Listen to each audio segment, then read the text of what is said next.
నేను రజని మా కొన్ని కలిసి మెర్సీ పెళ్ళికి దువ్వాడ వెళ్ళాం ఫస్ట్. అక్కడి నుంచి బయలుదేరి విశాఖపట్నం వెళ్ళాం. విశాఖపట్నంలో ఆఫీసర్స్ రెస్ట్ హౌస్లో స్టే చేసాం. అక్కడే ఇదిగో కుഞ്ഞിబాబు గారి పోజులన్నీ వేశాడు. వాడితో పాటు మేము కూడా ఫోటోలు దిగాం. ఇది విషయం. ఇక్కడి నుంచి మా షికారు మొదలైంది. తరతరాలకు నిలిచి పొమ్మని తల్లిగా దీవించే చల్లని తరుణమిది. ఇక్కడి నుంచి బయలుదేరి ముగ్గురం కలిసి విశాఖపట్నం జూ పార్క్కి వెళ్ళాం. జూ పార్క్ వెళ్ళే ముందు మనవాడితో కలిసి చక్కగా ఆ టిఫిన్ సెంటర్లో, కిన్నెర టిఫిన్ సెంటర్ విశాఖపట్నంలో చక్కగా దోశ అది తినేసి జూకి బయలుదేరాం.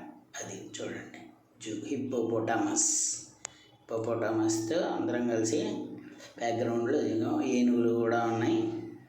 అక్కడి నుంచి మళ్ళీ మెల్లగా నడుచుకుంటూ బయలుదేరి ఒక్కొక్క ఐటెం చూసుకున్నాం. ఈలోపు వేడి గిలిగింతలు, కేరింతలు ఉన్నాడు. కాసేపు మూడవుట్ అయ్యాడు, మళ్ళీ మూడులోకి వచ్చాడు.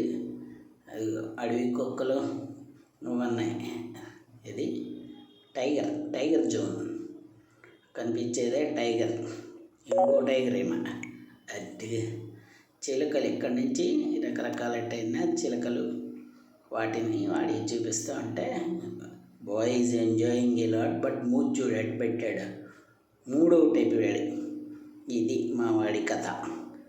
అక్కడ నుంచి మళ్ళీ ఇండివిజువల్గా అక్కడ అడవి దుప్పులు అవి ఉంటే అటువైపుకి తీసుకెళ్ళాం. వాడి మూడు మార్చడానికి. అయినా కొద్దిగా అటు ఇటుగా ఉన్నాడు. అనే సెట్ చేసాం అనుకో. సెట్ చేయడానికి ఐస్ క్రీములు కొని పెట్టాల్సి వచ్చింది. మళ్ళీ మూంగుదాలు రకరకాలు అడుగుబోకే. ఇవన్నీ గురువుగారు చక్కగా రెస్ట్ హౌస్లో దిగినటువంటి ఫోటోలు. మంచి కళాకారుడు, అందగాడు మావాడి.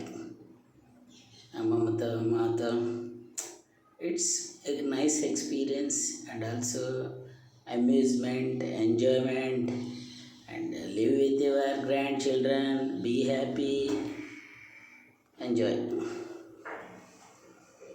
Very nice atmosphere, lovely, funny. One can enjoy Visakhapatnam. All the best.